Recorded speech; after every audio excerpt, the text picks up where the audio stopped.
Okay, so you can't come to Los Angeles without coming to Norman's Rare Guitars, and this is the second time I've been here, actually, but first time coming here with a YouTube channel. So today we're doing a guitar store tour of Norman's Rare Guitars. Now the reality is, if you pay attention to the YouTube guitar community, you probably already know the store, you know their YouTube channel, but you might not know what they've got in stock right now today. So we are going to do a tour of Norm's, go to the back room, see what they've got in, which I got a little sneak peek earlier, and there's some really cool stuff in that we're going to play and check out. And got my good friend Philip Conrad with me today. Hey. So we're going to do some guitars and some vintage basses and have a good time. What is that? It's an 018, I think a 46, yeah. Really, really cool guitar, little guy. Put that much into it.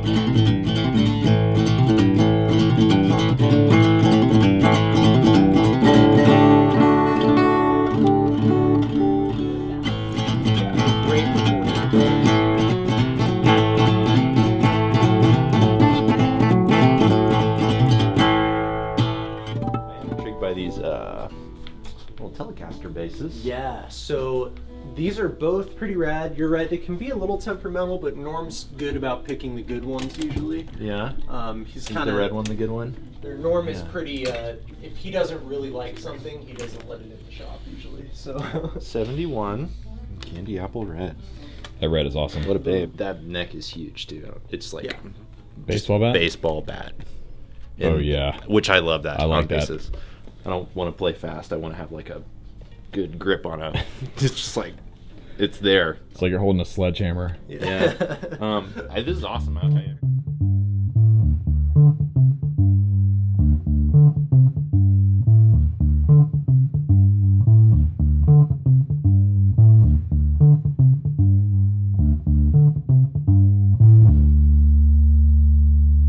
Dude, that stain is crazy. It's like the note almost got louder once I like hit it, and it gave it a second, and it like sort of blossomed. Like, it's such a cool sustain. Beautiful instrument. I don't know, what even is this? So the wide range. I've never played a Telecaster bass from this era before. So kind of what happened was Seth Lover designed the PAF for Gibson. They sort of dominated that whole decade of the 60s with the new rock thing coming out, these high output humbuckers.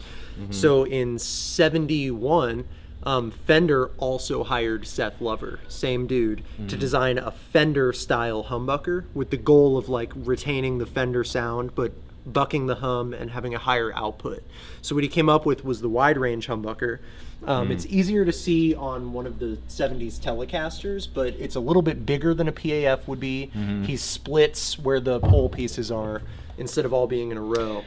And aren't the pole pieces, like the magnetic alloys, different than what they make now in the wide ranges? It's like Cunife versus Alnico. Yeah. Wow. All that is really, like when you hear Alnico, it's when you make a magnet, it's a mixture of different metals.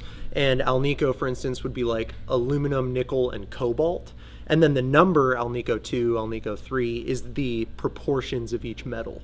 So there's like all these different ways that you can make magnetic pole pieces for pickups. I think these were Cunife, and then they like ran out of that. And so for many years, the reissues weren't quite the same. Yeah. And I think just recently Fender kind of started making them. There's a few boutique pickup builders that were sourcing, but the original, part of the reason they had trouble with it is because the alloy is very brittle and it falls apart, and it's hard to make pole pieces out of. And so that's part of the reason that's what went away from it. Props to you, because like I picked a pretty random bass off the wall, and you're telling me about like the chemicals that make up the pickups. Like, you really know your stuff, man. You got it. It's crazy. I always feel It's like a lot to learn. Working here is almost like getting a degree in vintage guitars. Yeah. Like, it's just every day you learn something new. So you said what year? 28 to 30, somewhere around there. So tricone. Tricone, 3 cones. Yep. Style 2.5 is kind of smack in the middle of the range of 0 to 4. If you were to get a style 4, it would be like totally blinged out. Right. Kind of like how Martin does their D45s. Yeah. Versus the 18 or whatever. So this is kind of smack in the middle of fanciness. It is a round neck, so we can play it. I can play it at least. Can't play it, but you can play it. And then the tricone is 3 cones inside. So this thing is in really nice shape for, 100 years old. Gorgeous guitar. It's pretty crazy. And just this engraving really is nuts. It's just the artistry that goes into this It's kind of unlike anything else. And so it would have come from the factory with that pattern. Yeah.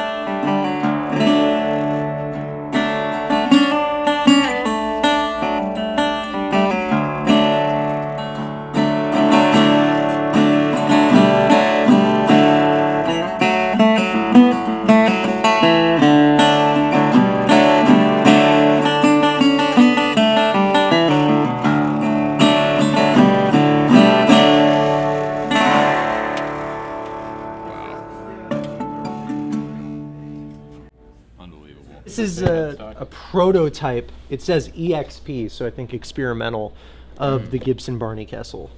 So this was, if not the first, it's one of the first Barney Kessels that was ever built. This is PAFs inside of here. So real. This would be 1960. So real PAFs inside. Look at that long freaking back heel.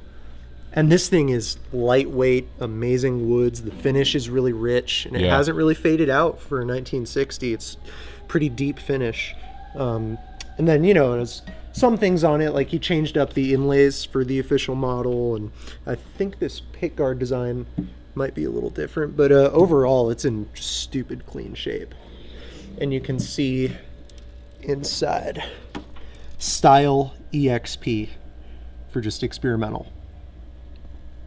So this is one, if you're into jazz boxes, that this is one to play. That is a beautiful guitar. Yeah, man. Give it a spin, Yeah, Chris. give it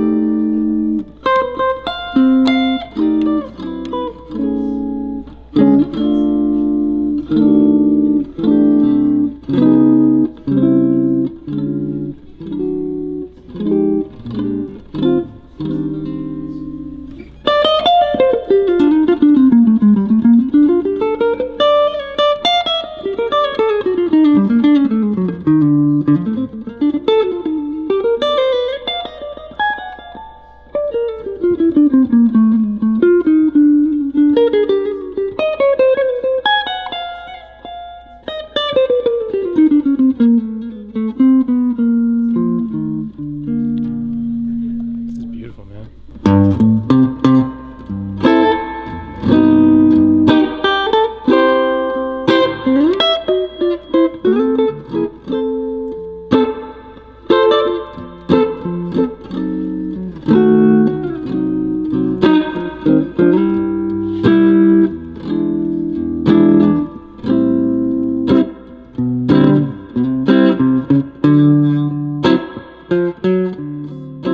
It is. You can hear every single note so well. Clear, and it's definitely a PAF. Yeah. Sounds great. You're playing too. Did you study jazz? Yeah, I went to jazz school. Jazz school. Ooh, jazz school. Yeah, sweet. You sound great, man. And then check out the headstocking lay. I forgot to mention that. That is a super unique headstocking lay. Yeah, I really love it.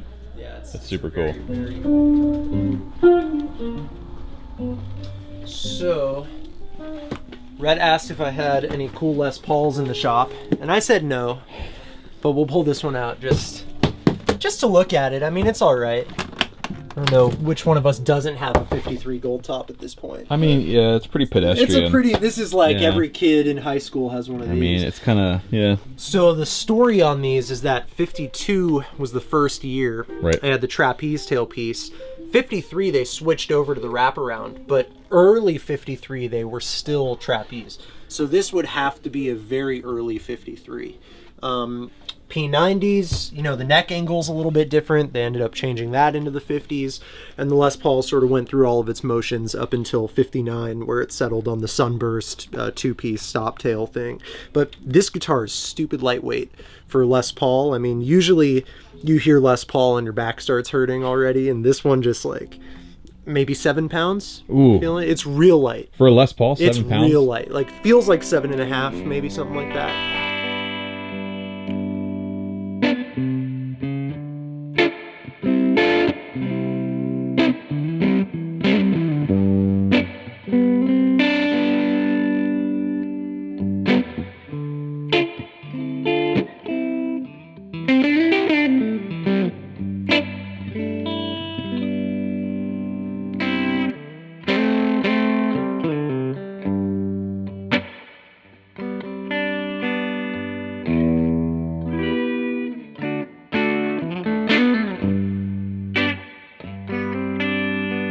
that bridge does make it pretty, like, because you're having to reach down Yeah. to get to. Yeah, the trapeze tailpiece, your hand kind of has to be set more toward the neck pickup than it usually is, Yeah. or you have to get used to that weird angle. Right.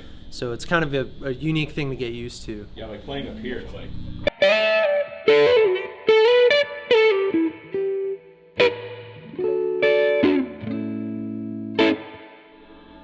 You can tell they were like figuring it out. That this is not.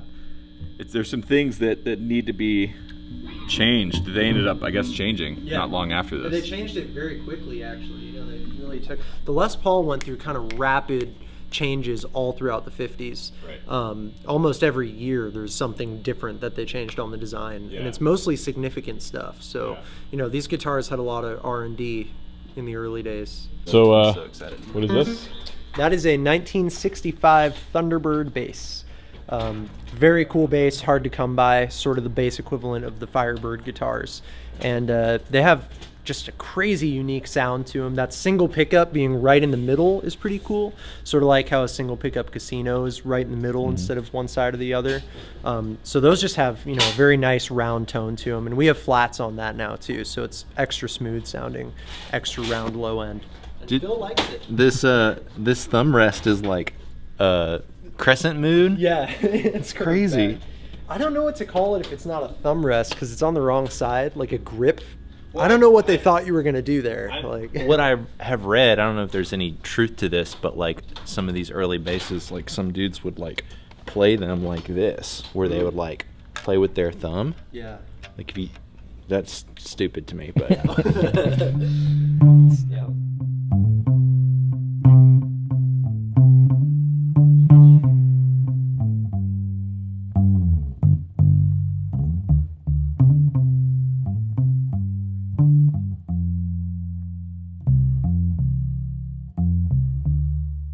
I connected more with that 72 Telecaster bass, you know? It's just funny how like this is the cooler thing for sure. Like it's rarer but it's just funny how different instrument. I think that tele bass is pretty rad. It was pretty rad. Yeah. Yeah, the tele bass is very cool too. I mean, this has it's like apples and oranges in a They're way. just different things. Totally different. But it's just funny how you connect with different things that aren't necessarily better or worse. Just like, oh man, this random slab of wood with these magnets in it, I like better. Than that random slab of wood. All right, so this is from 1971, and it is a Fender Rosewood Telecaster. Oh, wow, George Harrison. George, good old George. So this is entirely rosewood, body, neck, the whole deal. How And much you'll is it notice weigh? Not that bad, because this one has the pancake construction. So if you ever see the center seam, they take two pieces of rosewood, and I think they chamber out some spots and then put them together. George's, the originals they made, I think it was 68 or 69, would be just a slab of rosewood. It's going to be like 1,000 pounds. This one isn't too bad. I would say 9.5. Yeah. Something like that, you know. And you can't smell in here right now, but it is the classic 70s Fender smell. Dude, they can smell that neck. Dude, it has that smell. It's like an old house with I don't know how to describe it. It just smells old. It smells vintage. Yeah, it it's smells- cool.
hard to beat a Tele. It just really is hard to beat.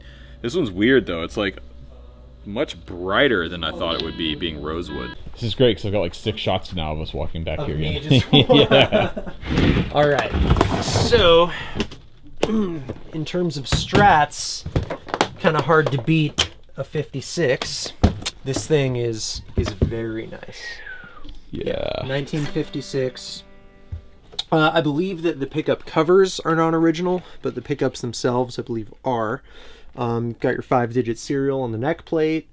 Everything is kind of as it should be. It's a really nice guitar. Even got the ashtray bridge cover with it. And then this one, of course, let me see in here, also has the bar. And looks like we have some original cables there. Those original covers there. And what are these?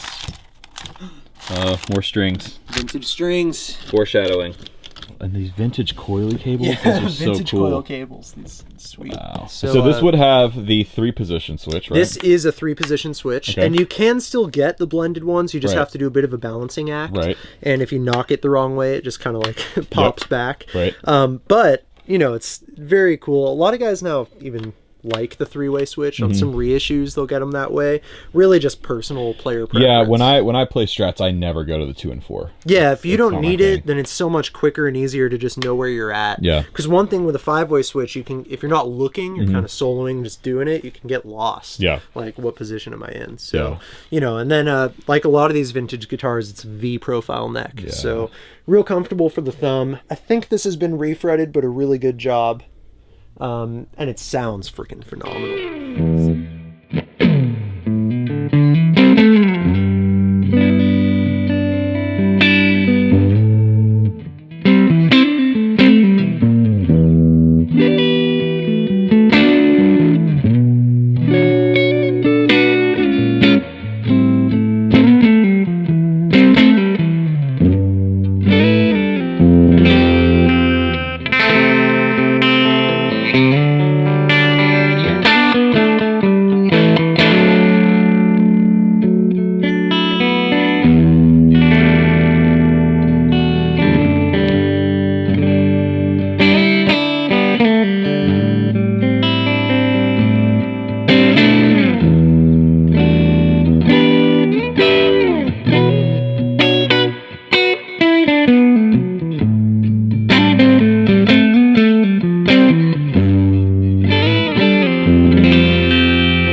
That one, that does it for me. Yeah, the sounds middle good. position is great for that, like yeah,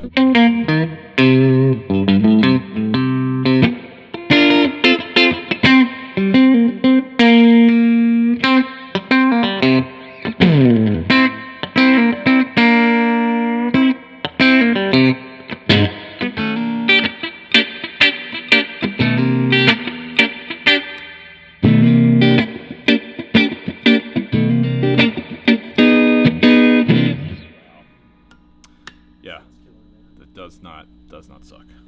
See if I can get to one of the middle positions here.